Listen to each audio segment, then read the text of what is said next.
Hey, it's Ike Reighard. We're on Tuesday in the last week of the life of Jesus Christ on the face of this earth. Tuesday, he's gone back on Monday night. He's made his way back up the Mount of Olives, and he's gone over to the city of Bethany, and he's staying with friends there in their home because there's so many pilgrims that are in the city of Jerusalem. And he's going to make his way back down the Mount of Olives, and he's going to head again back over to the city of Jerusalem. As they make their way down, you remember me telling you earlier that there was a fig tree that Jesus had cursed? And the disciples were a bit shocked when he did so. But the fig tree was yielding no figs. And remember, I told you that symbolically, that the fig tree represented the nation of Israel. And because the nation of Israel had rejected Jesus, in effect, they were barren as well when it came to them being able to experience the Messiah and a Savior. Well, on this day, Tuesday, when they come down the hill, they look, and that fig tree is completely withered up. And it caught their attention because Jesus had cursed that fig tree. And so immediately they began to recognize the severity of this situation that's taken place. And now Jesus is going to make his way again up into the city of Jerusalem, and he's going to continue some of the other things that he started earlier on Monday. He's going to go into the temple and all of the precincts that were around the temple, and he's going to go there and he's going to begin to pronounce some woes upon the people that are in that area. He's going to begin to call them for what they are, the hypocrites, and all the other wording that he would use to describe their actions. And remember, these were the religious people of their day. These were people, I think that many of them were sincere, but they were sincerely wrong. And so what they had done is they had taken the house of God, the temple of God, and they had turned it into a money-making project, and the priests were extorting people. There were all kinds of things that were taking place. And when Jesus saw what they had turned his Father's house into, he just became absolutely irate. I mean, think about it from this perspective. Think about the family home that you grew up in, that you were a part of. Can you imagine if someone came into your parents' home and it was still legally their home and they came in and they desecrated it? Well, that's exactly what Jesus felt that day when he looked at the people that were religious and he said, you know, my Father's house was supposed to be a house of prayer, but all you've turned it into is a den of thieves. And so again, he continues to talk about what has happened in the nation of Israel and how they've rejected what the truth really is. Now, he's going to leave the city. And as he leaves the city and he goes up on the Mount of Olives, historians tell us that then he goes into what's called the Olivet Discourse.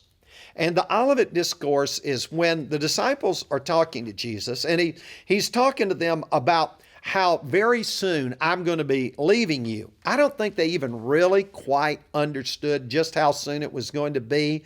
And he was talking to them about what the last days were going to be like. And they were asking him questions about, well, in the end times, what's going to happen? And Jesus launches into a teaching there about the last days and what's going to be taking place upon this earth. And so that's the Olivet Discourse that he's going to go through with his disciples. And basically what he's saying to them is that no man really knows the hour. No man really knows the time. And Jesus says, look, even as the Son of God, I don't even know the exact time, because he had taken on some human limitations. Remember, Jesus was fully God and he was fully man. And so he said, but there's just certain things that you look for. And he began to tell them about the earthquakes and the wars and the rumors of wars and all of these other things. And he says, look, these things are merely the birth pangs. These things are just the beginning of all the woes that are going to come upon this earth. But there's that section in the book of Matthew where he really goes in depth to say, this is what you can be expecting at the end of times. Now, Jesus knew in 3 more days that his life was going to end on this earth, that 3 o'clock on Friday, and here we are on Tuesday, he knows about 3 o'clock on Friday that he's going to be breathing his last breath. And so he's trying to prepare his disciples to say, look, this is what you need to be focusing on. This is what's going to be taking place. You need to be prepared for the end of time for you and for your life, because he knew for him it was just a few hours away. So let me ask you today, are you and your children and your family, are you prepared that if this were to be the last day that you ever lived on earth, would you be ready to go and to meet God? And parents, can I really encourage you about this, especially if you have small children, to always encourage them and be affirming to them. And let me just encourage you, be the person that leads your children to Christ.